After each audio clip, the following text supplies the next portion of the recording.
ಬರ್ತಾ ಇಲ್ಲ ಅವಳು.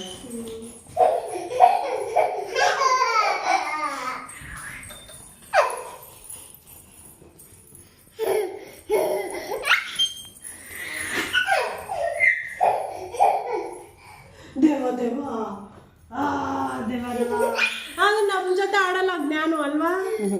ಮಕ್ಳ ಜೊತೆನೆ ಆಡ್ಬೇಕು. ಇಲ್ಲ ಆಡ್ತಾನೆ ನಮ್ಮ ಜೊತೆನೂ, ಅವ್ರ ಅಪ್ಪನ ಜೊತೆ ಆಡ್ತಾನಲ್ಲ ಅಷ್ಟೇ. ಇಲ್ಲ ಕಬಡ್ಡಿ ಎಲ್ಲ ಆಡ್ತಾನೆ. ಮತ್ತೆ ನಾವು ಬಾಲಲ್ಲೆಲ್ಲ ಆಟ ಆಡಿಸ್ತೀವಿ ಅವನಿಗೆ ದಿನ. ಇವಾಗ ಅವಳಲ್ಲ, ಅದಕ್ಕೆ ಇವಳ ಜೊತೆ ಆಡ್ತಾ ಇರೋದು. ಮಕ್ಳಿದ್ರೆ ಆಡ್ಕೊಂತಾನೆ ಕಣೆ. ಮಾಡ್ಲಿ ಸುಮ್ಮನೆ. ಅಮ್ಮ ಹಾಲು ಹಾಲಿಟ್ಟಿದ್ದೀನಿ ಮಗಳು, ಹೋಗ್ಬಿಡುತ್ತೆ.